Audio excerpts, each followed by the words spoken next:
P C ಎಕ್ಸಾಮ್ಗಾಗಿ current affairs ಅನ್ನ ಹೇಗೆ ತಯಾರು ನಡೆಸಬೇಕು ಅಥವಾ ಯಾವ ಮ್ಯಾಗಝಿನ್ ಓದಬೇಕು ಅನ್ನುವಂಥ ಪ್ರಶ್ನೆ ನಿಮಗೆ ಕ್ವಶನ್ ರೈಸ್ ಆಗ್ತಾ ಹೋಗುತ್ತೆ. ಸೊ ಯಾವ ಮ್ಯಾಗಝಿನ್ ಆದ್ರೂ ಓದಿ, ಆದ್ರೆ ಯಾವ ಟಾಪಿಕ್ಗೆ ಹೆಚ್ಚು ಫೋಕಸ್ ಮಾಡಬೇಕು, ಸೊ ಯಾವ ವೆಬ್ಸೈಟ್ ಅನ್ನ ಹೆಚ್ಚು ಫೋಕಸ್ ಮಾಡಬೇಕು, ಆ ಜಾಬ್ ಸಿಗುತ್ತೋ ಇಲ್ವೋ ಅಂತ ಡಿಸೈಡ್ ಮಾಡುವಂಥದ್ದು ಮೂರು ಫ್ಯಾಕ್ಟರ್ಸ್.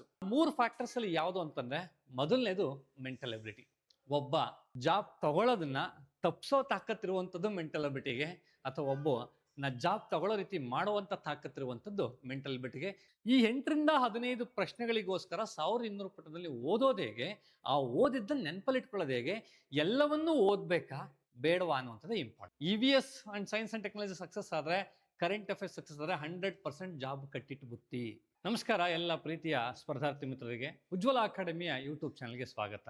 ಆತ್ಮೀಯ ಹಾಗೂ ಪ್ರೀತಿಯ ಸ್ಪರ್ಧಾರ್ಥಿಗಳೇ, ತಮಗೆಲ್ಲ ಗೊತ್ತಿದ್ದಂಗೆ ಸರ್ಕಾರ ಅಥವಾ KEA ಈಗಾಗಲೇ PC ಎಕ್ಸಾಮ್ಗೆ ದಿನಾಂಕವನ್ನು ನಿಗದಿ ಮಾಡಿದೆ. ಹಾಗಾದ್ರೆ ಈ ಉಳಿದಿರೋ ಟೈಮಲ್ಲಿ ನಾವು PC ಎಕ್ಸಾಮ್ಗಾಗಿ ಕರೆಂಟ್ ಅಫೇರ್ಸ್ ಅನ್ನ ಹೇಗೆ ತಯಾರು ನಡೆಸಬೇಕು, ಅಥವಾ ಪ್ರಚಲಿತ ಘಟನೆಗಳಿಗೆ ಸಂಬಂಧಪಟ್ಟಂತ ತಯಾರಿ ಹೇಗಿರಬೇಕು, PC ಪರೀಕ್ಷೆಗಾಗಿ ಕರೆಂಟ್ ಅಫೇರ್ಸ್ ಅಥವಾ ಪ್ರಚಲಿತ ಘಟನೆಗಳಿಗೆ ಸಂಬಂಧಪಟ್ಟಂತ ತಯಾರಿ ಹೇಗಿರಬೇಕು ಅನ್ನುವಂಥದ್ದು ನಾನು ಈ ವಿಡಿಯೋದಲ್ಲಿ ತಿಳಿಸ್ತಾ ಹೋಗ್ತೀನಿ. ಹಾಗಾದ್ರೆ ನಾವು ಪ್ರಚಲಿತ ಘಟನೆಗೆ ಏನೆಲ್ಲ ಓದ್ಕೋಬೇಕಾಗುತ್ತೆ, ಎಲ್ಲವನ್ನೂ ಓದೋದಕ್ಕೆ ನನಗೆ ಸಮಯ ಇದೆಯಾ, ರೈಟ್? ಸೊ ನಮಗೆ 1 ವರ್ಷದ ಪ್ರಚಲಿತ ಘಟನೆ ಓದಬೇಕಾಗುತ್ತೆ. 1 ವರ್ಷದ ಪ್ರಚಲಿತ ಘಟನೆನ ನಾವು ನೆನಪಲ್ಲಿಟ್ಕೊಳ್ಳೋದಾದ್ರೂ ಹೇಗೆ? ಹಾಗಾಗಿ ಯಾವ ಮ್ಯಾಗಝಿನ್ ಓದಬೇಕು ಅನ್ನುವಂಥ ಪ್ರಶ್ನೆ ನಿಮಗೆ ಕ್ವಶನ್ ರೈಸ್ ಆಗ್ತಾ ಹೋಗುತ್ತೆ. ಕನ್ನಡದಲ್ಲಿ 16 ಮ್ಯಾಗಝಿನ್ಸ್ ಇದಾವೆ, ಆಯ್ತಾ? ಅದು ತಮಗೆ ಗೊತ್ತಿರುವಂಥ ಮ್ಯಾಗಝಿನ್ಸು. ಯಾವ ಮ್ಯಾಗಝಿನ್ ಆದರೂ ಓದಿ, ಆದರೆ ಯಾವ ಟಾಪಿಕ್ಗೆ ಹೆಚ್ಚು ಫೋಕಸ್ ಮಾಡಬೇಕು, ಸೊ ಯಾವ ವೆಬ್ಸೈಟ್ ಅನ್ನ ಹೆಚ್ಚು ಫೋಕಸ್ ಮಾಡಬೇಕು ಅನ್ನುವಂಥದ್ರ ಬಗ್ಗೆ ನಾವು ಇಲ್ಲಿ ಡಿಸ್ಕಷನ್ಸ್ ಮಾಡ್ತಾ ಹೋಗ್ತೀನಿ. ಸೊ ನಾನು ಹೆಚ್ಚಾಗಿ ನಿಮಗೆ ಆ ಮ್ಯಾಗಝಿನ್ಸ್ ಅನ್ನ ಓದೋದು ಹೇಳೋದಕ್ಕಿಂತನೂ ಒಂದಷ್ಟು ವೆಬ್ಸೈಟ್ಗಳಲ್ಲಿ ಕೆಲವು ಟಾಪಿಕ್ಗಳನ್ನು ಮಾತ್ರ ಹೇಳ್ತಾ ಹೋಗ್ತೀನಿ. ನೀವು ಆ ಟಾಪಿಕ್ಗಳ ಮೇಲೆ ಹೆಚ್ಚು ಫೋಕಸ್ ಮಾಡ್ತಾ ಹೋದ್ರೆ ಬಹುಶಃ ತಮಗೆ ಒಳ್ಳೇದಾಗ್ಬೋದು ಅನ್ನುವಂಥ ನಿಟ್ಟಿನಲ್ಲಿ ನಾನು ವಿಡಿಯೋದಲ್ಲಿ ತಿಳಿಸ್ಕೊಡ್ತಾ ಇದ್ದೀನಿ. ಉಜ್ವಲ ಅಕಾಡೆಮಿಯಲ್ಲಿ ಜುಲೈ 1ರಿಂದ ಹೊಸ ಬ್ಯಾಚ್ PSI ಮತ್ತು ESI ಸಂಬಂಧಪಟ್ಟಂತೆ ಹೊಸ ಬ್ಯಾಚ್ ಪ್ರಾರಂಭ ಆಗ್ತಾ ಇದೆ. ತಮಗೆ ಅಥವಾ ತಮಗೆ ತರಬೇತಿ ಬೇಕಿದ್ದಲ್ಲಿ ಅಥವಾ ತಮ್ಮ ಸ್ನೇಹಿತರಿಗೆ ಬೇಕಿದ್ದಲ್ಲಿ ಸೊ ಈ ಕೂಡಲೇ ನಮ್ಮ ಉಜ್ವಲ ಅಕಾಡೆಮಿಯ ನಂಬರ್ಗೆ ಸಂಪರ್ಕಿಸ್ಬೋದು. ಕಳೆದ 4-5 ವರ್ಷಗಳಲ್ಲಿ ಅತಿ ಹೆಚ್ಚು PSIಗಳು ಆಯ್ಕೆ ಆಗಿರುವಂಥ ಬೆಂಗಳೂರಿನ ಹೆಮ್ಮೆಯ ಸಂಸ್ಥೆ ಉಜ್ವಲ ಅಕಾಡೆಮಿ. ನಾವು ಒಂದಿಷ್ಟು ದಿನಗಳಿಂದ ಆನ್ಲೈನಿಂದ ಸ್ವಲ್ಪ ದೂರ ಇದ್ವಿ, ಮತ್ತೆ ಈಗ ರೀಸ್ಟಾರ್ಟ್ ಅನ್ನು ಮಾಡಿದೀವಿ ಆನ್ಲೈನ್ಗೆ ಅಗೈನ್, ಮತ್ತೆ ವಿದ್ಯಾರ್ಥಿಗಳ ಜೊತೆ ಸೇರಬೇಕು ಅನ್ನೋ ನಿಟ್ಟಿನಲ್ಲಿ. ಎಸ್, ಬಹಳ ದೊಡ್ಡ ಮುಖ್ಯವಾಗಿ ಆ ಕಾಂಪಿಟೇಟಿವ್ ಎಕ್ಸಾಮ್ ಓದ್ತಾ ಇರುವಂಥವ್ರಿಗೆ ಅವರ ಸಕ್ಸಸ್ ಅನ್ನ ಮೆಜರ್ ಮಾಡುವಂಥದ್ದು ಅಥವಾ ಅವನಿಗೆ ಆ ಜಾಬ್ ಸಿಗುತ್ತೋ ಇಲ್ವೋ ಅಂತ ಡಿಸೈಡ್ ಮಾಡುವಂಥದ್ದು 3 ಫ್ಯಾಕ್ಟರ್ಸು. ನಾನು ಬಹಳ ಸಲ ಕಾಂಪಿಟೇಟಿವ್ ಎಕ್ಸಾಮಲ್ಲಿ ಹೇಳ್ತಾ ಹೋಗ್ತೀನಿ. ಆ 3 ಫ್ಯಾಕ್ಟರ್ಸ್ ಅಲ್ಲಿ ಯಾವುದು ಅಂತಂದ್ರೆ, ಮೊದಲನೇದು ಮೆಂಟಲ್ ಎಬಿಲಿಟಿ. ಒಬ್ಬ ಜಾಬ್ ತಗೊಳ್ಳೋದನ್ನ ತಪ್ಪಿಸೋ ತಾಕತ್ತಿರುವಂಥದ್ದು ಮೆಂಟಲ್ ಎಬಿಲಿಟಿಗೆ, ಅಥವಾ ಒಬ್ಬ ಜಾಬ್ ತಗೊಳ್ಳೋ ರೀತಿ ಮಾಡುವಂಥ ತಾಕತ್ತಿರುವಂಥದ್ದು ಮೆಂಟಲ್ ಎಬಿಲಿಟಿಗೆ. ಈ ವಿಚಾರದಲ್ಲಿ ನಾವು ಮೆಂಟಲ್ ಎಬಿಲಿಟಿಗೆ ಫಸ್ಟ್ ಪ್ಲೇಸ್ ಅನ್ನು ಕೊಡ್ತಾ ಹೋಗ್ತೀವಿ. ಆ ಕೇಸಸಲ್ಲಿ ಸೈನ್ಸ್ ಬ್ಯಾಕ್ಗ್ರೌಂಡಿಂದ ಬಂದರು, ಮ್ಯಾಥ್ಸ್ ಸ್ಟ್ರಾಂಗರ್ ಇದ್ದರು, ಅವ್ರಿಗೆ ಅದು ಕೈ ಹಿಡಿಯುತ್ತೆ. ಇನ್ನು 2ನೇ ಡಿಸೈಡಿಂಗ್ ಫ್ಯಾಕ್ಟರ್ ಯಾವುದು ಸರ್ ಅಂತಂದ್ರೆ, ಈ ಆರ್ಟ್ಸ್ ಬ್ಯಾಕ್ಗ್ರೌಂಡಿಂದ ಬಂದಂಥವ್ರಿಗೆ ಅವ್ರು ಯಾವಾಗ ಹೇಳ್ತಾರೆ ಸೈನ್ಸ್ ಅಂಡ್ EVS ಅಂತ ಹೇಳ್ತಾ ಹೋಗ್ತಾರೆ. ಸೈನ್ಸ್ ಅಂಡ್ EVS, ಸೈನ್ಸ್ ಮತ್ತೆ EVS ಕೈ ಹಿಡಿದ್ರೆ ನನಗೆ ಜಾಬ್ ಪಕ್ಕಾ ಅನ್ನುವಂಥದ್ದು, ಮ್ಯಾಥ್ಸ್ ಜೊತೆಗೆ ಸೈನ್ಸ್ ಅಂಡ್ EVS ಅನ್ನುವಂಥದ್ದು. ಸೊ ಆದ್ರೆ ಸೈನ್ಸ್ ಬ್ಯಾಕ್ಗ್ರೌಂಡ್ ಇಂದ ಬಂದಂಥವ್ರಿಗೆ, BE ಬ್ಯಾಕ್ಗ್ರೌಂಡ್ ಇಂದ ಬಂದವ್ರಿಗೆ ಇವೆರಡು it's not a big matter. ಹಾಗಾದ್ರೆ ಅವರಿಗೆ ಮತ್ತೆ ಉಳಿದಂತೆ ನನ್ನ ಲಿಸ್ಟ್ ಪ್ರಕಾರ 3ರಲ್ಲಿ ಆಯ್ತಾ, 3ನೇ ಇಂಪಾರ್ಟೆಂಟ್ ಒಬ್ಬ ವ್ಯಕ್ತಿಗೆ ಆ ಜಾಬ್ ತಗೊಳ್ಳೋದಕ್ಕೆ ಸಾಧ್ಯ ಇದೆಯೇ ಇಲ್ವೋ ಅನ್ನುವಂಥದ್ದು ತಪ್ಪಿಸುವಂಥದ್ದು, ಅಥವಾ ಆ ಶಕ್ತಿನ ಮೆಜರ್ ಮಾಡುವಂಥ ತಾಕತ್ತಿರುವಂಥದ್ದು, ಅಥವಾ ಡಿಸೈಡಿಂಗ್ ಫ್ಯಾಕ್ಟ್ ಅಂತ ಏನು ಕರಿತೀವಿ, ಆ ಡಿಸೈಡಿಂಗ್ ಫ್ಯಾಕ್ಟರ್ ಕರೆಂಟ್ ಅಫೈರ್ಸ್. ಯಾವಾಗ ನೆನಪಲ್ಲಿ ಇಟ್ಕೊಂಡ್ರಿ. ಸೊ ಮೆಂಟಲ್ ಎಬಿಲಿಟಿ ಸಕ್ಸಸ್ ಆಗಿ, EVS and science and technology success ಆದ್ರೆ, ಕರೆಂಟ್ ಅಫೇರ್ಸ್ ಸಕ್ಸಸ್ ಆದರೆ 100% ಜಾಬ್ ಕಟ್ಟಿಟ್ಟು ಬುತ್ತಿ. ಹಾಗಾಗಿ ಬಹುಶಃ ಭಾಳ ಜನ ಹೇಳ್ತಾ ಹೋಗ್ತಾರೆ, ಸರ್ ನನಗೆ ಹಿಸ್ಟ್ರಿಲಿ ಭಾಳಷ್ಟು ಕ್ವಶನ್ ಬರ್ತವೆ ಅಂತ. ಹೌದು, ಹಿಸ್ಟ್ರಿಲಿ ಭಾಳಷ್ಟು ಕ್ವಶನ್ ಬರ್ತವೆ. ಹಿಸ್ಟ್ರಿ ಎಲ್ಲರೂ ಓದ್ತಾರೆ, ಬಹುತೇಕ ಆನ್ಸರ್ ಮಾಡ್ತಾರೆ. 1-2 ಕ್ವಶನ್ ಮಿಸ್ ಮಾಡ್ಬೋದು. IC ಅಂತೂ ಆಲ್ಮೋಸ್ಟ್ ಎಲ್ಲರೂ ಕ್ವಶನ್ಗೆ ಆನ್ಸರ್ ಮಾಡ್ತಾರೆ. ಸೊ ಜಾಗ್ರಫಿ, ಎಕನಾಮಿಕ್ಸ್ ಇವನ್ನ ನೀವು ರೆಗ್ಯುಲರ್ ಆಗಿ ಓದಿರ್ತೀರ. ಏನು ಓದಿರ್ತೀರ ಅದ್ರ ಮೇಲೆ ಕ್ವಶನ್ ಬರುವಂಥ ಸಾಧ್ಯತೆಗಳು ಹೆಚ್ಚಿರ್ತವೆ. ಬಟ್ ಆದರೆ ಒಬ್ಬರನ್ನ ನಿರ್ಧಾರ ಮಾಡುವಂಥ ಕೆಪಾಸಿಟಿ ಇರುವಂಥದ್ದು, ಜಾಬ್ ಸಿಗುತ್ತೋ ಇಲ್ವೋ ಅಂತ ನಿರ್ಧಾರ ಮಾಡುವಂಥ ಕೆಪಾಸಿಟಿ ಇರುವಂಥ ಮೋಸ್ಟ್ ಇಂಪಾರ್ಟೆಂಟ್ 3 ಸಬ್ಜೆಕ್ಟ್ಗಳಲ್ಲಿ ಈ ಕರೆಂಟ್ ಅಫೇರ್ಸ್ ಸಹ ಒಂದು. ಸ್ನೇಹಿತರೆ, ಹಾಗಾದರೆ ಅವ್ರು ಹೇಳಿದಂಗೆ ಈ ಕರೆಂಟ್ ಅಫೇರ್ಸ್ಗೆ ಸಂಬಂಧಪಟ್ಟಂತೆ ಏನು ಮಾಡಬೇಕು? ನಾವು ಮುಂಚೆ ಆದರೆ ಹೇಳ್ತಿದ್ವಿ ಒಂದು 6 ತಿಂಗಳದ ಪೇಪರ್ ಓದಿ ಅಂತ. ಈಗ ನಂಗೆ ಟೈಮ್ ಇಲ್ಲ, 6 ತಿಂಗಳ ಪೇಪರ್ ನನ್ನ ಹತ್ರ ಇಲ್ಲ. ಸರ್ ಹಾಗಾದ್ರೆ ಏನು ಮಾಡೋಣ? 6 ತಿಂಗಳು ಸಾಕ? ಇಲ್ಲ, ನಾನು ಲಾಸ್ಟ್ ವಿಡಿಯೋದಲ್ಲೂ ಹೇಳ್ತಾ ಇದ್ದೆ, ಅಟ್ಲೀಸ್ಟ್ ಒಂದು 8 ತಿಂಗಳ ಕರೆಂಟ್ ಅಫೇರ್ಸ್ ನೀವು ಅಪ್ಡೇಟ್ ಆಗಿರಬೇಕು ಅನ್ನುವಂಥದ್ದು. ಅದಕ್ಕೆ ನಾನು ಯಾವಾಗಲೂ ಹೇಳ್ತಾ ಹೋಗ್ತೀವಿ, ಲಾಸ್ಟ್ ಒಂದು 3-4 ಪರೀಕ್ಷೆಗಳಲ್ಲಿ 1 ವರ್ಷದ ಹಿಂದಿನ ಕರೆಂಟ್ ಅಫೇರ್ಸ್ ಅನ್ನ ಕೇಳಿದರೆ, 1 ವರ್ಷದ ಹಿಂದಿನ ಕರೆಂಟ್ ಅಫೇರ್ಸ್ ಅನ್ನ ಕೇಳಿರೋ ಕಾರಣದಿಂದ ಈಗ ನೀವು ಕನಿಷ್ಠ ಪಕ್ಷ 1 ವರ್ಷದ ಕರೆಂಟ್ ಅಫೇರ್ಸ್ಗೆ ನೀವು ರೆಡಿ ಆಗಬೇಕಾಗುತ್ತೆ. ಈಗ ಆಗಸ್ಟ್ ಅಲ್ಲಿ ಪರೀಕ್ಷೆ ಇರೋದ್ರಿಂದ 2025 ಆಗಸ್ಟ್ರಿಂದ 2026 ಜುಲೈ 10 ಅಥವಾ 15 ನಡೆಯುವಂತ ಎಲ್ಲ ಪ್ರಚಲಿತ ಘಟನೆಗಳ ಮೇಲೆ ಫೋಕಸ್ ಮಾಡಬೇಕಾಗುತ್ತೆ. ಹಾಗಾದ್ರೆ 12 ಮ್ಯಾಗ್ಝಿನ್ಸ್ ಬೇಕಾಗುತ್ತೆ. ಸರ್ ನಾನು ಯಾವ ಮ್ಯಾಗ್ಝಿನ್? ನೀನು ಯಾವ ಮ್ಯಾಗ್ಝಿನ್ ಆದ್ರೂ ತಗೊಳ್ಳಿ, ಒಟ್ಟು 12 ಮ್ಯಾಗ್ಝಿನ್ಸ್. ಈ 12 ಮ್ಯಾಗ್ಝಿನ್ಸ್ ಅಂತಂದ್ರೆ ಈ 1200 ಪುಟ ಇದೆ. ಇದರಲ್ಲಿ ಕೆಲವು ಇಂಪಾರ್ಟೆಂಟ್ ಇರ್ಬೋದು, ಎಲ್ಲ ಕೆಲವು 100 ಪುಟದ ಮ್ಯಾಗ್ಝಿನ್ಸ್ ಇದಾವೆ, ಕೆಲವು 96 ಇದಾವೆ, 150 ಪುಟ ಇದಾವೆ ಅಂತ ಅನ್ಕೊಳ್ಳೋಣ. 12 ಅಂದ್ರಲ್ಲಿಗೆ 12 × 100 ಅಂದ್ರೆ 1200 ಪುಟ ಆಗುತ್ತೆ. ಈ 1200 ಪುಟ ಬರುವಂತಹ 8 ಅಥವಾ 10 ಮಾರ್ಕ್ಸ್ಗೆ ಕರೆಂಟ್ ಅಫೇರ್ಸ್ ಅಲ್ಲಿ ಒಮ್ಮೆ 10 ಬರ್ಬೋದು, ಅಥವಾ 8 ರಿಂದ 15 ಪ್ರಶ್ನೆಗಳು ಬರ್ತವೆ. ಈ 8 ರಿಂದ 15 ಪ್ರಶ್ನೆಗಳಿಗೋಸ್ಕರ 1200 ಪುಟದಲ್ಲಿ ಓದೋದು ಹೇಗೆ, ಆ ಓದಿದ್ದನ್ನು ನೆನಪಲ್ಲಿ ಇಟ್ಕೊಳ್ಳೋದು ಹೇಗೆ, ಎಲ್ಲವನ್ನೂ ಓದ್ಬೇಕಾ ಬೇಡವಾ ಅನ್ನುವಂಥದ್ದು ಇಂಪಾರ್ಟೆಂಟ್. ರೈಟ್ ಸರ್, ಹಾಗಾದ್ರೆ ನನಗೂ ಕೆಲವೊಂದು ವಿಚಾರವನ್ನು ಹೇಳ್ತಾ ಹೋಗ್ತೀನಿ. ಮ್ಯಾಗ್ಝಿನ್ಸ್ ಅಲ್ಲಿ ಕೆಲವೊಂದು ಟಾಪಿಕ್ಗೆ ಸಂಬಂಧ ಇಲ್ಲದಿರುವಂಥ ವಿಚಾರವನ್ನು ಜಾಸ್ತಿ ಕೊಟ್ಟಿರ್ತಾರೆ. ಕೆಲವೊಂದು ಟಾಪಿಕ್ಗೆ ಅವಶ್ಯಕತೆ ಇದೆ, ಅವಶ್ಯಕತೆ ಇರುವಂಥದ್ದನ್ನ ನೀವು ನೋಡ್ಕೊಳ್ಳಿ. ಎಲ್ಲಿ ಅವಶ್ಯಕತೆ ಇರೋದಿಲ್ವಲ್ಲ ಅಂತಹ ಕಡೆ ಹೆಚ್ಚು ಟಾಪಿಕ್ ಕೊಟ್ಟಿರೋಂಥನ್ನ ನೀವು ಅದನ್ನ ರಿವಿಷನ್ಸ್ ಮಾಡ್ಕೊಂಡು ಟೈಮ್ ವೇಸ್ಟ್ ಮಾಡೋದಕ್ಕಿಂತನೂ ಅದನ್ನ ಬಿಡುವಂಥದ್ದು ಬಹಳ ಒಳ್ಳೇದಾಗುತ್ತೆ. ಸೊ ಹಾಗಾಗಿ ಮ್ಯಾಗ್ಝಿನ್ ಓದಿ ನಾನು ಬೇಡ ಅಂತಿಲ್ಲ. ಮ್ಯಾಗ್ಝಿನ್ ಓದ್ತಾ ತಾವು ಯಾವ್ಯಾವ ಟಾಪಿಕನ್ನು ನೆನಪಿಟ್ಕೋಬೇಕು, ಯಾವುದ್ರ ಮೇಲೆ ಹೆಚ್ಚು ಫೋಕಸ್ ಮಾಡಬೇಕು. ಕೆಲವೊಂದಷ್ಟು ಅನಾವಶ್ಯಕ ಇರ್ತವೆ, ಅನಾವಶ್ಯಕ ವಿಚಾರಗಳ ಮೇಲೆ ಹೆಚ್ಚು ಫೋಕಸ್ ಮಾಡಬಾರ್ದು. ಹಾಗಾದ್ರೆ ನಾವು ಫೋಕಸ್ ಮಾಡಬೇಕಾಗಿರುವಂತಹ ಟಾಪಿಕ್ಸ್ ಯಾವ್ಯಾವ ನೋಡ್ತಾ ಹೋಗೋದಾದ್ರೆ, ರೈಟ್, ಸೊ ತಾವು ಯಾವಾಗಲೂ ನೆನಪಲ್ಲಿ ಇಟ್ಕೊಂಡಿರ್ಬೇಕಾಗುತ್ತೆ ಸ್ನೇಹಿತರೆ. ಹೆಚ್ಚು ಫೋಕಸ್ ಮಾಡ್ತಾ ಇರುವಂಥದ್ದು ಕರೆಂಟ್ ಅಫೇರ್ಸ್ ಅಲ್ಲಿ ಬಹಳ ಇಂಪಾರ್ಟೆಂಟ್ ಆಗಿರುವಂತಹ ಟಾಪಿಕ್ ಯಾವ್ದಪ್ಪ ಅಂತಂದ್ರೆ, so science and technology and ಎನ್ವಿರಾನ್ಮೆಂಟಲ್ಗೆ ಸಂಬಂಧಪಟ್ಟಂತೆ, ವಿಜ್ಞಾನ, ತಂತ್ರಜ್ಞಾನ ಮತ್ತು ಎನ್ವಿರಾನ್ಮೆಂಟ್ಗೆ ಸಂಬಂಧಪಟ್ಟಂತ ಕರೆಂಟ್ ಅಫೇರ್ಸ್ ಮೇಲೆ ಹೆಚ್ಚು ಪ್ರಶ್ನೆಗಳನ್ನ ನಮ್ಮಲ್ಲಿ ಕಾಂಪಿಟೇಟಿವ್ ಎಕ್ಸಾಮ್ ಅಲ್ಲಿ ಕೇಳ್ತಾ ಹೋಗ್ತಾರೆ. ರೈಟ್, ಸೊ ಹಾಗಾದ್ರೆ ಸೈನ್ಸ್ ಅದಾಗಿರ್ಬೋದು. ಅದಾದ ನಂತರ ಅದನ್ನ ಹೇಳ್ತೀನಿ, ಸೈನ್ಸ್ ಅಂಡ್ ಟೆಕ್ನಾಲಜಿಗೆ ಸಂಬಂಧಪಟ್ಟಂತೆ ಮತ್ತೆ ವಿವರವಾಗಿ ಹೇಳ್ತಾ ಹೋಗ್ತೀನಿ ಮುಂದಿನ ಸ್ಲೈಡಲ್ಲಿ. ಅದಾದ ನಂತರ ಯಾವುದು ಎರಡನೇದು ಅಂತ ನೋಡೋದಾದ್ರೆ, ನಾವು ನೆಕ್ಸ್ಟ್ ನೋಡೋದಾದ್ರೆ, ಸೊ ಹೆಚ್ಚು ಫೋಕಸ್ ಮಾಡಿ. ರೈಟ್, ಇಲ್ಲಿ ನೋಡ್ತಾ ಹೋದ್ರೆ ರಿಪೋರ್ಟ್ಸ್ ಅಂತ ಬರ್ತವೆ, ವರದಿಗಳು, ಸೂಚ್ಯಂಕಗಳು ಅಂತೇಳಿ, ಇಂಡಿಸಸ್ ಅಂಡ್ ಇಂಡೆಕ್ಸ್ ಅಂತೇಳಿ, ಸೂಚ್ಯಂಕಗಳು ಮತ್ತು ವರದಿಗಳು. ಸೊ ಈ ವರದಿಗಳು ಮತ್ತು ಸೂಚ್ಯಂಕಗಳ ಮೇಲೆ ಗ್ಯಾರಂಟಿ ಪ್ರಶ್ನೆ ಇರುತ್ತೆ ನಮ್ಮ ಕಾಂಪಿಟೇಟಿವ್ ಎಕ್ಸಾಮ್ ಅಲ್ಲಿ. ರೈಟ್, ಹಾಗಾಗಿ ಅದನ್ನ ಹೆಚ್ಚು ಫೋಕಸ್ ಮಾಡಬೇಕಾಗುತ್ತೆ. ರೈಟ್, ಅದಾದ ನಂತರ ನಾವು ನೋಡ್ತಾ ಹೋಗೋದಾದ್ರೆ ಪ್ರಮುಖ ಪರಿಸರಕ್ಕೆ ಸಂಬಂಧಪಟ್ಟಂತ ಸಮಾವೇಶಗಳು. ಆಯ್ತಾ, ಸಮಾವೇಶಗಳು ಎಲ್ಲಿ ನಡೆದವು, ಏನ್ ನಡೆದವು ಅನ್ನುವಂಥದ್ದು, ಆ ಸಮಾವೇಶಗಳಲ್ಲಿ ತೆಗೆದುಕೊಂಡಂತ ಡಿಕ್ಲರೇಷನ್, ಘೋಷಣೆಗಳು ಏನು ಅನ್ನುವಂಥದ್ದು, what are the outcomes of that conference ಅನ್ನುವಂಥದ್ದು ನೋಡ್ಕೋಬೇಕಾಗುತ್ತೆ. ಅದರ ಥೀಮ್ ಯಾವುದು, ಅದನ್ನ ಯಾರು ಹಾಸ್ಟ್ ಮಾಡಿದ್ರು ಅನ್ನುವಂಥದ್ದನ್ನ ನೋಡ್ಕೋಬೇಕಾಗುತ್ತೆ. ಅದು ನಾನು ಹೇಳಿದ್ದು ಸಮಿಟ್ಸ್ ಅಂಡ್ ಕಾನ್ಫರೆನ್ಸಸ್ ಪರಿಸರಕ್ಕೆ ಸಂಬಂಧಪಟ್ಟಿದ್ದು. ಅದಾದ್ಮೇಲೆ ಜಾಗತಿಕ ರಾಜಕೀಯಕ್ಕೆ ಸಂಬಂಧಪಟ್ಟಂತ ಸಮಾವೇಶಗಳು ಆಗ್ಬೋದು. ಈಗ ಉದಾಹರಣೆಗೆ G7 ಶೃಂಗಸಭೆ ನಡೀತಾ ಇದೆ. ರೈಟ್, ಈ ತರ ಶೃಂಗಸಭೆಗಳು G7, G20, ಬ್ರಿಕ್ಸ್, ಮತ್ತೊಂದು ಯಾವುದೇ ಸಮಾವೇಶಗಳು ಅಂತಾರಾಷ್ಟ್ರೀಯ, ಆಯ್ತಾ, ಅಥವಾ ನಾವು ಜಾಗತಿಕ ರಾಜಕೀಯ ಅಂತೇಳಿ ಕರಿತೀವಿ ನಾವು, ಜಿಯೋಪೊಲಿಟಿಕಲ್, ಇದಕ್ಕೆ ಸಂಬಂಧಪಟ್ಟಂತ ಒಕ್ಕೂಟಗಳು ಅಥವಾ ಏನಿದಾವೆ, ಸಂಘಟನೆಗಳಿದ್ದಾವೆ, ಆ ಸಂಘಟನೆಗೆ ಸಂಬಂಧಪಟ್ಟಂತ ಸಮಾವೇಶಗಳು ಒಂದು ಕಡೆ, ಪರಿಸರಕ್ಕೆ ಸಂಬಂಧಪಟ್ಟಂತ ಸಮಾವೇಶಗಳು ಒಂದು ಕಡೆ. ಇವೆರಡರಲ್ಲಿ ಗ್ಯಾರಂಟಿ ಒಂದು ಪ್ರಶ್ನೆ ಅಂತೂ ಇದೇ ಇರುತ್ತೆ. ಸೊ ಹಾಗಾಗಿ ಅವುಗಳ ಮೇಲೆ ತಾವು ಹೆಚ್ಚು ಫೋಕಸ್ ಮಾಡಬೇಕಾಗತ್ತೆ.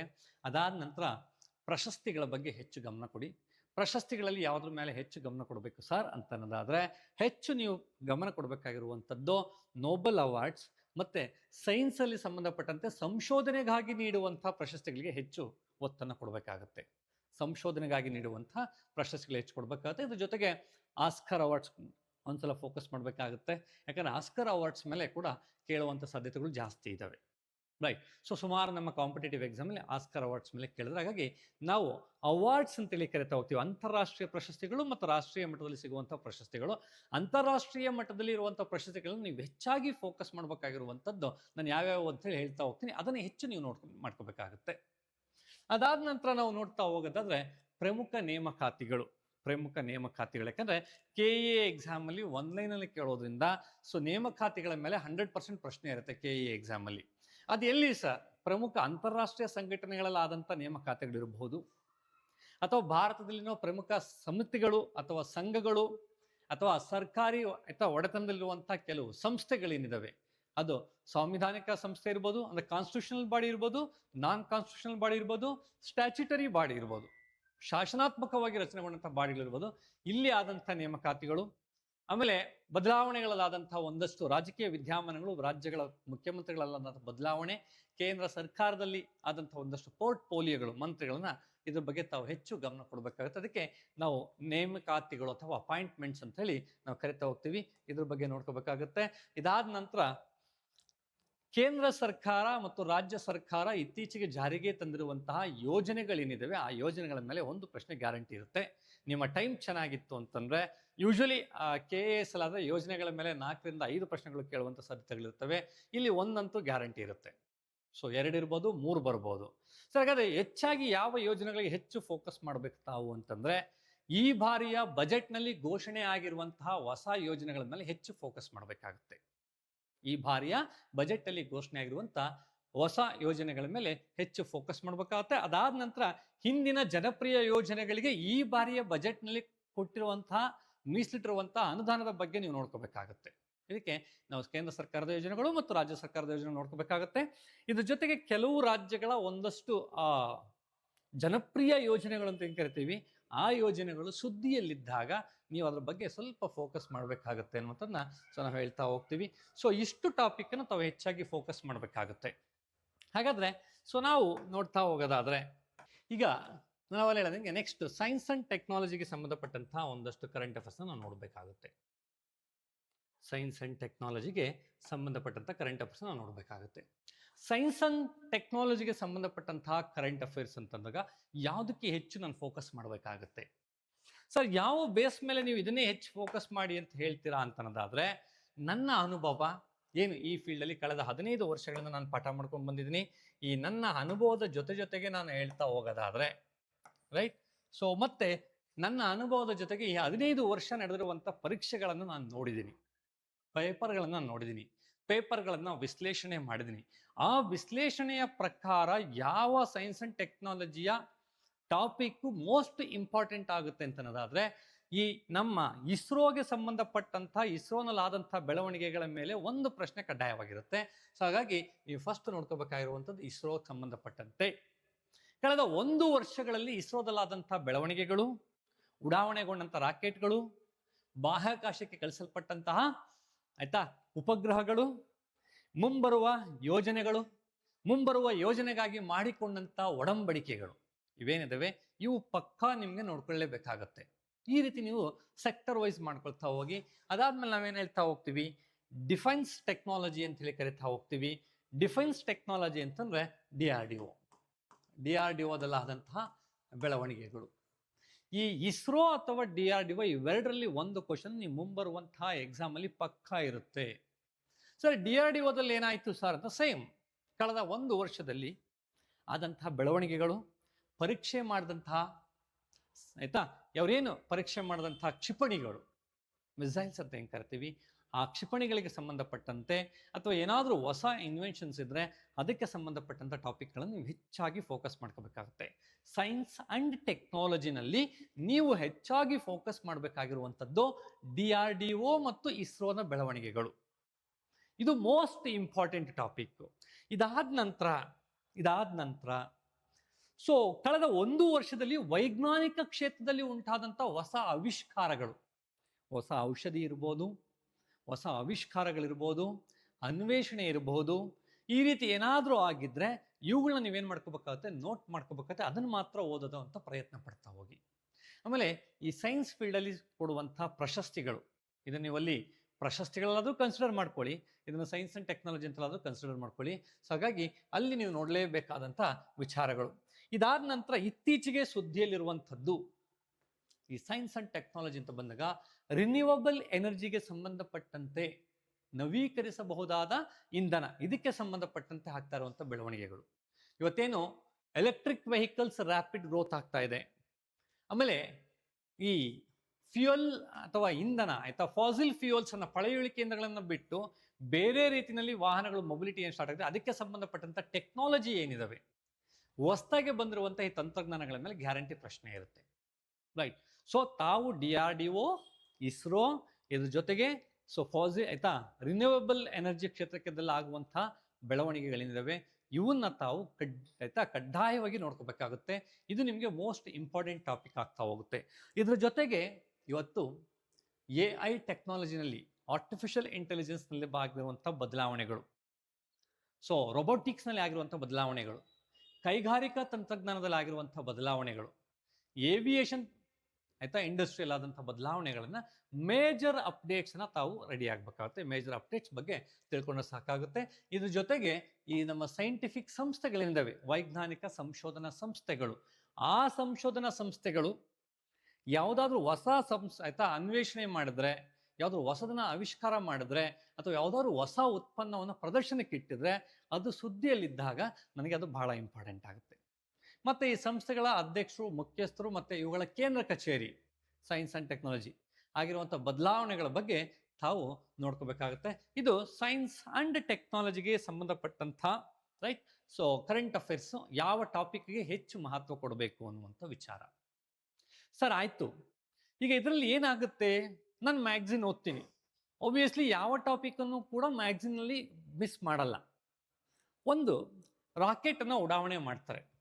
ಈ ರಾಕೆಟನ್ನು ಉಡಾವಣೆ ಮಾಡಿದಾಗ PSLV ಸೀರೀಸ್ನ ರಾಕೆಟ್ ಉಡಾವಣೆ ಮಾಡ್ತಾರೆ ಅಂತ ಅನ್ಕೊಳ್ಳೋಣ. ಈ PSLV ಸೀರೀಸ್ ರಾಕೆಟನ್ನು ಉಡಾವಣೆ ಮಾಡಿದಾದ ನಂತರ ನನಗೆ ತಾವು ನೆನಪಲ್ಲಿಟ್ಕೋಬೇಕಾಗುತ್ತೆ, ಈ ವರ್ಷದಲ್ಲಿ ಉಡಾವಣೆ ಆದಂಥ ರಾಕೆಟ್ನ PSLV ಸೀರೀಸ್ನ ಸಂಖ್ಯೆ ಎಷ್ಟು, ಅದರ ವೈಶಿಷ್ಟ್ಯತೆ ಏನು, ಯಾವ ಫ್ಯೂಯಲ್ ಅನ್ನು ಬಳಸಿದರೆ, ಯಾವ ಉಪಗ್ರಹಗಳನ್ನು ಅದು ಒತ್ತೊಯ್ತಾ ಇದೆ, ಯಾವ ಕಕ್ಷೆಗೆ ಬಿಡುತ್ತೆ, ಆಯ್ತಾ, ಉಪಗ್ರಹ ಯಾವ ಉದ್ದೇಶಕ್ಕೋಸ್ಕರ ಕಳಿಸ್ತಾ ಇದ್ದಾರೆ, ಏನನ್ನ ಅಧ್ಯಯನ ಮಾಡೋದಕ್ಕೆ ಕಳಿಸ್ತಾ ಇದ್ದಾರೆ, ಇಷ್ಟು ನನಗೆ ಇಂಪಾರ್ಟೆಂಟ್ ಆಗುತ್ತೆ. ಒಂದ್ ವೇಳೆ ಇನ್ನೊಂಚೂರು ಮುಂದೆ ಹೋಗೋದಾದ್ರೆ ಈ ಯೋಜನೆ ಏನಿದೆ, ಉಪಗ್ರಹ ಉಡಾವಣೆ ಯೋಜನೆ ಇದೆ, ಅದರ ನಿರ್ದೇಶಕರು ಯಾರು, ಅದ್ರಲ್ಲಿ ಯಾರಾದರೂ ಮಹಿಳೆಯರಿದ್ರೆ ಆ ಮಹಿಳೆಯರು ಯಾರು, ಇವರೆಷ್ಟು ತಿಳ್ಕೊಂಡು ಸಾಕಾಗುತ್ತೆ.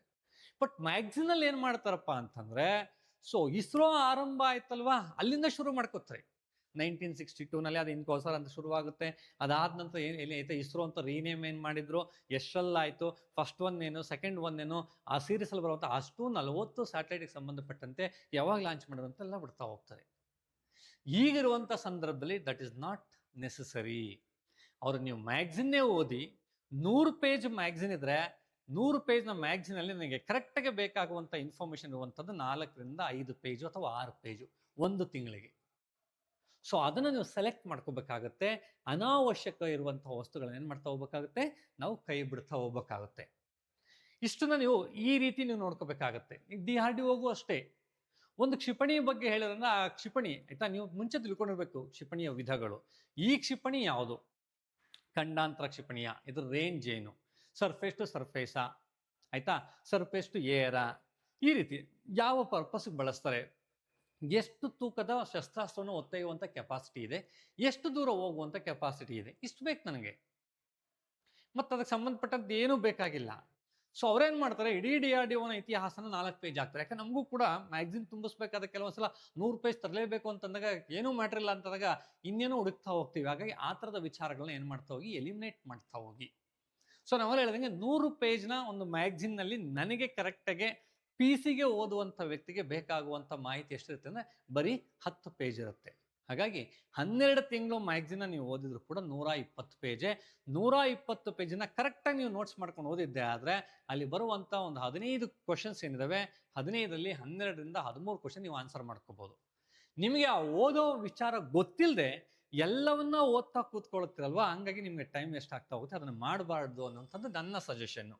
ಸೊ ಅದನ್ನು ಬಿಟ್ಟು ನಾವು ನೋಡ್ತಾ ಹೋಗೋದಾದ್ರೆ, ನೆಕ್ಸ್ಟ್ ಹೋಗೋದಾದ್ರೆ, ಸೊ ಸೈನ್ಸ್ ಆ್ಯಂಡ್ ಟೆಕ್ನಾಲಜಿನಲ್ಲಿ ಏನೇನು ಹೆಚ್ಚು ಫೋಕಸ್ ಮಾಡಬೇಕು ಅಂತ ನಾನು ಹೇಳಿದೆ. ಎನ್ವಿರಾನ್ಮೆಂಟ್ ಟೆಕ್ನಾಲಜಿಗೆ ಸಂಬಂಧಪಟ್ಟದನ್ನ ಮಿಸ್ ಮಾಡಬೇಡಿ. ಅದಕ್ಕೆ ಸಂಬಂಧಪಟ್ಟಂಥ ಯಾವುದೇ ಸಮಾವೇಶ ಇರಲಿ ಅದು 100% ನಮಗೆ ಬೇಕಾಗುತ್ತೆ. ಬಯೋಟೆಕ್ನಾಲಜಿಗೆ ಸಂಬಂಧಪಟ್ಟಂಥ ವಿಚಾರಗಳು ನಮಗೆ ಬೇಕಾಗುತ್ತೆ.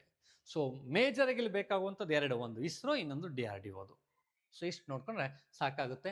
ನಾವು ನೆಕ್ಸ್ಟ್ ನೋಡ್ತಾ ಹೋಗೋದಾದ್ರೆ right, so most important appointments ಅನ್ನುವಂಥದ್ದು ನಾವು ಹೇಳ್ತಾ ಹೋಗ್ತೀವಿ. ಯಾರು ಇತ್ತೀಚೆಗೆ ಏನಾಯಿತು, ಎಕ್ಸಾಮಲ್ಲಿ ಯಾವ ಥರ ಕೇಳ್ತಾರೆ.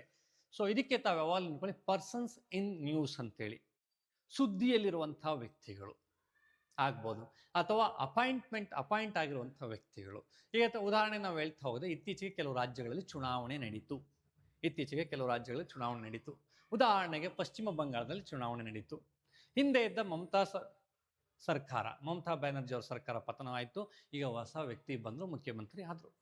ನಾಳೆ ನಿಮಗೆ ಕೇಳ್ತಾರೆ ಈಗಿನ ಪ್ರಸ್ತುತ ಆಯ್ತಾ ಪಶ್ಚಿಮ ಬಂಗಾಳದ ಮುಖ್ಯಮಂತ್ರಿ ಯಾರು ಅಂತ, ಅಷ್ಟೇ, ಬೇರೆ ಇನ್ನೇನಿಲ್ಲ. ಸೊ ಹಾಗಾಗಿ ಎಲ್ಲೆಲ್ಲಿ ಚುನಾವಣೆಗಳಾದವು, ಯಾವ ರಾಜ್ಯದಲ್ಲಿ ಮುಖ್ಯಮಂತ್ರಿಗಳು ಇತ್ತೀಚಿನ ದಿನಗಳಲ್ಲಿ ಬದಲಾವಣೆ ಆದರು ತಮಗೆಲ್ಲ ಗೊತ್ತಿದೆ. ತಮಿಳ್ನಾಡಲ್ಲಾಯಿತು, ರೈಟ್, ಪಾಂಡಿಚೇರಿಯಲ್ಲಿ ಚುನಾವಣೆ ಆಯಿತು, ಪಶ್ಚಿಮ ಬಂಗಾಳದಲ್ಲಿ ಚುನಾವಣೆ ಆಯಿತು, ಕರೆಕ್ಟ್ ಅಲ್ವಾ?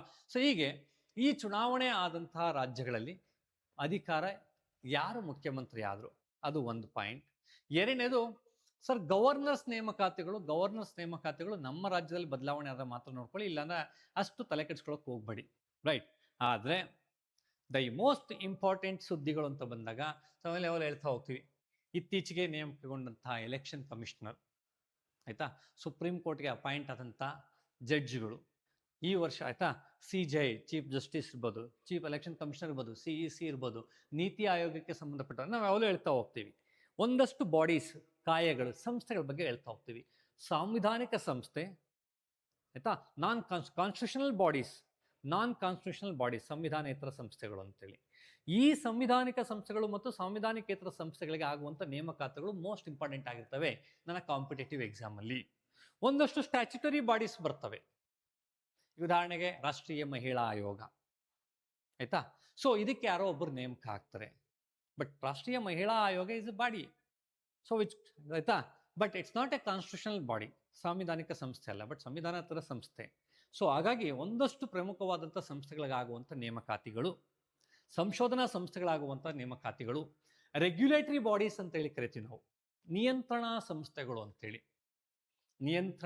ಸಂಸ್ಥೆಗಳು. ಉದಾಹರಣೆಗೆ ರೆಗ್ಯುಲೇಟಿಂಗ್ ಬಾಡೀಸ್ ಅಂತ ನಮಗೆ RBI ತಗೋಬಹುದು. RBI is one regulating body which regulates the banking sector in India. So ಈ ರೀತಿಯಾದಂಥ ಏನು IRD ಇರ್ಬೋದು, ಆಯ್ತಾ, RBI ಇರ್ಬೋದು, ಈ ರೀತಿ ಒಂದಷ್ಟು ರೆಗ್ಯುಲೇಟಿಂಗ್ ಬಾಡೀಸ್ ಏನಿದಾವೆ, ಈ ರೆಗ್ಯುಲೇಟಿಂಗ್ ಬಾಡೀಸ್ ನಿಯಂತ್ರಣಾ ಸಂಸ್ಥೆಗಳಿಗಾಗಿರುವಂಥ ನೇಮಕಾತಿಗಳನ್ನು ಹೆಚ್ಚು ಫೋಕಸ್ ಮಾಡಿ. ಸೊ ಆ ರೀತಿ ನೋಡ್ತಾ ಹೋದಾಗ ಅದಾದ್ಮೇಲೆ ತಾವೇನು ಮಾಡ್ಬೋದಪ್ಪ, ಎಲೆಕ್ಷನ್ ಕಮಿಷನರ್ ನಾನು ಹೇಳಿದೆ, ಡಿಫೆನ್ಸ್ ಮುಖ್ಯಸ್ಥರು, ಆಯ್ತಾ, ನೌಕಾಪಡೆ, ವಾಯುಪಡೆ ಮತ್ತು ಸೇನಾಪಡೆಯ ಮುಖ್ಯಸ್ಥರು, ಅದಕ್ಕೆ ಸಂಬಂಧಪಟ್ಟಂಥ ನೇಮಕಾತಿಗಳು, ಅದ್ರ ಮೇಲೆ ಹೆಚ್ಚು ತಾವು ಗಮನ ಕೊಡಬೇಕಾಗುತ್ತೆ. ಇದು ಹೊರತುಪಡಿಸಿ ಅಂತಾರಾಷ್ಟ್ರೀಯ ಸಂಘಟನೆಗಳ ಮುಖ್ಯಸ್ಥರು, ಆಮೇಲೆ ಇತ್ತೀಚೆಗೆ ಸುದ್ದಿಯಲ್ಲಿರುವಂಥ ಒಂದಷ್ಟು ಅಂತಾರಾಷ್ಟ್ರೀಯ ಮಟ್ಟದ ವ್ಯಕ್ತಿಗಳು, ಅಥವಾ ಇತ್ತೀಚೆಗೆ ಭಾರತಕ್ಕೆ ಭೇಟಿ ನೀಡಿದಂಥ ಬೇರೆ ದೇಶದ ರಾಷ್ಟ್ರಪತಿಗಳು ಅಥವಾ ಪ್ರೆಸಿಡೆಂಟ್ ಅಥವಾ ಪ್ರಧಾನಮಂತ್ರಿಗಳು, ಅಥವಾ ನಮ್ಮ ಪ್ರಧಾನಮಂತ್ರಿ ಬೇರೆ ದೇಶಕ್ಕೆ ಭೇಟಿ ಕೊಟ್ಟಾಗ ಯಾರನ್ನ ಭೇಟಿ ಮಾಡಿದಲ್ವಾ, ಬೇರೆ ದೇಶಕ್ಕೆ ಹೋದಂಥ ಸಂದರ್ಭದಲ್ಲಿ ಭೇಟಿ ಆದಂಥ ಆ ರಾಷ್ಟ್ರದ ಮುಖ್ಯಸ್ಥರು, ಇದು ನನಗೆ ಬಹಳ ಇಂಪಾರ್ಟೆಂಟ್ ಆಗ್ತಾ ಹೋಗ್ತವೆ. ಇದಿಷ್ಟು ತಾವು ನೋಡ್ಕೋಬೇಕಾಗತ್ತೆ. ಇದನ್ನ ನಾವು ಅಪಾಯಿಂಟ್ಮೆಂಟ್ಸ್ ಅಂತೇಳಿ ಕರಿತಾ ಹೋಗ್ತೀವಿ. ಇದು ಬಹಳ ಇಂಪಾರ್ಟೆಂಟ್ ಆಗುತ್ತೆ ತಮಗೆ, ರೈಟ್. 100% ಅಪಾಯಿಂಟ್ಮೆಂಟ್ಗೆ ಸಂಬಂಧಪಟ್ಟಂತೆ ಒಂದು ಪ್ರಶ್ನೆ ಇದ್ದೇ ಇರುತ್ತೆ. ಅದು ಮ್ಯಾಚ್ ದ ಫಾಲೋಯಿಂಗ್ ಇರ್ಬೋದು, ಅಥವಾ ಅವ್ರಿಗೆ ಸಂಬಂಧಪಟ್ಟಂತೆ ಸ್ಟೇಟ್ಮೆಂಟ್ ವೈಸ್ ಕೂಡ ಕೇಳುವಂಥ ಸಾಧ್ಯತೆ ಇರ್ತವೆ. ಆದರೆ ಈ ಅಪಾಯಿಂಟ್ಮೆಂಟ್ಗೆ ಸಂಬಂಧಪಟ್ಟಂತೆ ನಾನು ಅವಲೇ ಹೇಳ್ದಂಗೆ ಸಾಕಷ್ಟು ವಿಚಾರಗಳಿರ್ತವೆ. ಈಗ ನೀತಿ ಆಯೋಗಕ್ಕೆ ಒಬ್ಬ ವ್ಯಕ್ತಿನ ಅಪಾಯಿಂಟ್ಮೆಂಟ್ ಆಗಿದ್ದಾರೆ ಅಂತಂದಾಗ ನೀನು ಓದಬೇಕಾದಂಥ ಸಂದರ್ಭದಲ್ಲಿ ಕರೆಂಟ್ ಅಫೇರ್ಸ್ ಈಗ ನೋಡ್ಬೇಕಾಗಿರುವಂಥದ್ದು, ನೀನು ಮುಂಚೆ ನೀತಿ ಆಯೋಗದ ಬಗ್ಗೆ ಗೊತ್ತಿರಬೇಕು. ಜಸ್ಟ್ ನೀನು ಅಪ್ಡೇಟ್ ಆಗ್ಬೇಕಾಗಿರುವಂಥದ್ದು ನೀತಿ ಆಯೋಗಕ್ಕಾದಂಥ ಹೊಸ ಬದಲಾವಣೆಗಳು, ಯಾರು ನೇಮಕಾತಿ ಅವ್ರು ಅಷ್ಟು ತಿಳ್ಕೊಬೇಕು. ಈಗ ತಿರುಗಿ ಮತ್ತೆ ಕೂತ್ಕೊಂಡು ನೀತಿ ಆಯೋಗ ಎಷ್ಟೊಂದು ಶುರುವಾಯಿತು, ಮೊದಲನೇ CEO ಯಾರು, ಮೊದಲನೇ ಉಪಾಧ್ಯಕ್ಷರು, ಎರಡನೇ ಉಪಾಧ್ಯಕ್ಷ ಅಂತ ನೀನು ನೋಡ್ತಾ ಕೂತ್ಕೊಂಡ್ರೆ ಕಷ್ಟ ಆಗುತ್ತೆ. ಅದಕ್ಕೆ ಹೇಳುವಂಥದ್ದು ಕೆಲವೊಂದಷ್ಟು ವಿಚಾರಗಳು ತಾವು ಅಪ್ಡೇಟ್ ಆಗಿರಬೇಕಾಗುತ್ತೆ. ಆಮೇಲೆ ಕೆಲವೊಂದಷ್ಟಕ್ಕೆ ಅವ್ರು ಕೊಟ್ಟಿರೋ ಎಲ್ಲ ಇತಿಹಾಸ ಅವಶ್ಯಕತೆ ಇರೋದಿಲ್ಲ, ತಾವು ನೆನಪಲ್ಲಿಟ್ಕೊಂಡಿರ್ಬೇಕಾಗುತ್ತೆ. ಯಾವುದಕ್ಕೆ ಇತಿಹಾಸ ಬೇಕಿರುತ್ತೋ ಅದಕ್ಕಷ್ಟೇ ಇತಿಹಾಸ ಹೋಗ್ತಾ ಹೋಗಿ, ಕರೆಂಟ್ ಅಫೇರ್ಸ್ ಸೆಕ್ಷನ್ ಅಂತ ಬಂದಾಗ ಈಗ ಪ್ರಚಲಿತಲ್ಲಿರುವಂಥದ್ದನ್ನಷ್ಟೇ ನೋಡ್ತಾ ಹೋಗಿ ಅನ್ನುವಂಥದ್ದು ನನ್ನ ಸಜೆಷನ್. ದ ಫಸ್ಟ್ ಪಾಯಿಂಟ್ ತಾವು ನೋಡ್ಕೋಬೇಕಾಗಿರುವಂಥದ್ದು ಟೆಕ್ನಾಲಜೀಸ್ ಬಗ್ಗೆ ಹೇಳ್ತಾ ಹೋದೆ, ಸೈನ್ಸ್ ಅಂಡ್ ಟೆಕ್ನಾಲಜಿ ಮತ್ತು ಎನ್ವೈರನ್ಮೆಂಟ್ ಹೇಳಿದೆ. ಎರಡನೇ ಪಾಯಿಂಟಲ್ಲಿ ನಾವು ಹೇಳ್ತಾ ಇರುವಂಥದ್ದು ಏನಪ್ಪಾ ಅಂತಂದರೆ ಅಪಾಯಿಂಟ್ಮೆಂಟ್ಸ್ ಬಗ್ಗೆ ಹೇಳ್ತಾ ಹೋದೆ, ಅಂದರೆ ನೇಮಕಾತಿ, ಪ್ರಮುಖ ನೇಮಕಾತಿಯ ವಿಚಾರಗಳನ್ನ ತಾವು ನೋಡ್ಕೋಬೇಕಾಗುತ್ತೆ, ರೈಟ್. ಸೊ ನಾನು ಮೂರನೇದು ನೋಡ್ಬೇಕಾಗಿರುವಂಥದ್ದು, ರೈಟ್, ಇದೇ ಬಹಳ ಇಂಪಾರ್ಟೆಂಟು, ಇಂಡೆಕ್ಸ್ ಅಂಡ್ ಇಂಡಿಸೀಸ್ ಅಂತೇಳಿ, ಅಥವಾ ರಿಪೋರ್ಟ್ಸ್, ವರದಿಗಳು, ಸೂಚ್ಯಂಕಗಳು ಅಥವಾ ಸೂಚಿಗಳು ಮತ್ತು ವರದಿಗಳು. ನೀವು ಕಳೆದ 10 ವರ್ಷದಲ್ಲಿ ಆಗಿರುವಂಥ ಎಲ್ಲ ಹಳೆಯ ಪ್ರಶ್ನೆ ಪತ್ರಿಕೆಗಳನ್ನು ತೆಗೆದು ನೋಡಿ. ಅದು KEA ಮಾಡಿರ್ಬೋದು, KPSC ಮಾಡಿರ್ಬೋದು, KSP ಮಾಡಿರ್ಬೋದು, ಅಥವಾ ಬೇರೆ ರಾಜ್ಯದ ಪ್ರಶ್ನೆ ಪತ್ರಿಕೆ ನೇಮಕಾತಿ ಪ್ರಶ್ನೆ ಪತ್ರಿಕೆಗಳನ್ನು ತೆಗೆದು ನೋಡಿದಾಗಲೂ ಸಹ ಎಲ್ಲಾ ಪ್ರಶ್ನೆ ಪತ್ರಿಕೆಗಳಲ್ಲೂ ಕರೆಂಟ್ ಅಫೇರ್ಸ್ ಸೆಕ್ಷನ್ಲಿ ಒಂದು ಪ್ರಶ್ನೆ ಈ ಇಂಡೆಕ್ಸ್ ಅಂಡ್ ಇಂಡಿಸಿಸ್ ಅಂಡ್ ರಿಪೋರ್ಟ್ಸ್ ಮೇಲೆ ಪಕ್ಕಾ ಇದ್ದೇ ಇದೆ, ಎಲ್ಲದರಲ್ಲೂ ಇದೆ. ಸೊ ನಾನು ಹೇಳ್ತಾ ಇರುವಂಥದ್ದು ಕೇವಲ ನಿಮಗೆ ಹೇಳಬೇಕು ಅನ್ನೋ ಕಾರಣಕ್ಕೆ ಹೇಳ್ತಾ ಇರುವಂಥದ್ದಲ್ಲ.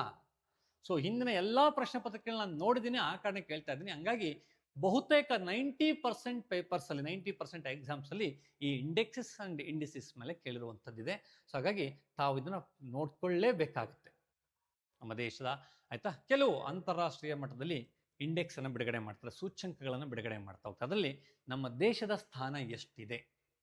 ಒಂದು ಮೊದಲ 3 ನಾವು ಮುಂಚೆ ಫಸ್ಟು ಮತ್ತೆ ಸೆಕೆಂಡ್ ಹೇಳ್ತಿದ್ವಿ. ಲಾಸ್ಟ್ ಯಾವುದೋ ಒಂದು ಎಕ್ಸಾಮಲ್ಲಿ ಟಾಪ್ 5ನ ಅಸೆಂಡಿಂಗ್ ಆರ್ಡರ್ ಮತ್ತೆ ಡಿಸೆಂಡಿಂಗ್ ಆರ್ಡರ್ ಕೇಳುವಂಥದ್ದು ಇರುತ್ತೆ. PC ಎಕ್ಸಾಮಲ್ಲಿ ಕೇಳಲ್ಲ.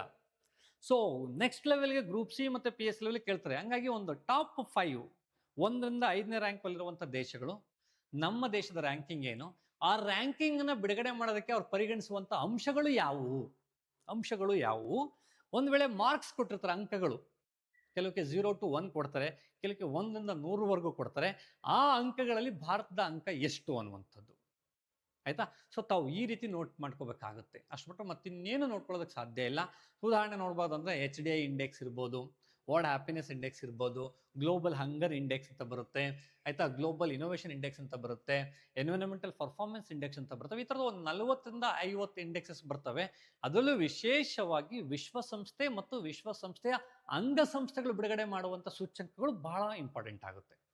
ಬೇರೆ ಪ್ರೈವೇಟ್ ಅವ್ರು ಮಾಡೋದ್ರ ಬಗ್ಗೆ ತಾವು ಹೆಚ್ಚು ತಲೆ ಕೆಡಿಸ್ಕೊಳಕ್ಕೆ ಹೋಗಬೇಡಿ.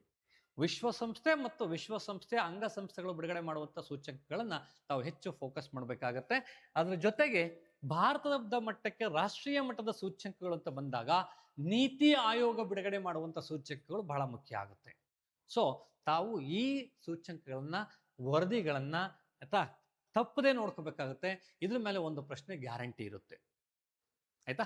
ಸೊ ಇದು ವರದಿಗಳನ್ನು ನೋಡ್ಕೊಳ್ಳುವಂಥದ್ದಾಯಿತು. ಭಾಳ ಇದಾವೆ. ಸೊ ನಮಗೆ ಹೆಚ್ಚು ಈ ವಿಡಿಯೋದಲ್ಲಿ ನಾನು ಹೆಚ್ಚು ಹೇಳೋದಕ್ಕೆ ಆಗೋದಿಲ್ಲ, ಆ ಕಾರಣಕ್ಕೋಸ್ಕರ. ಅದಾದ ನಂತರ ನಾವು ನೋಡ್ತಾ ಹೋಗೋದಾದ್ರೆ ಸ್ನೇಹಿತರೆ, ಮುಂದಿನ ವಿಡಿಯೋದಲ್ಲಿ ಉಳಿದ ಸೆಕ್ಟರ್ಗಳಲ್ಲಿ ಎಷ್ಟು ಫೋಕಸ್ ಮಾಡಬೇಕಾಗುತ್ತೆ ಅನ್ನುವಂಥದ್ದನ್ನ ಹೇಳ್ತಾ ಹೋಗ್ತೀವಿ.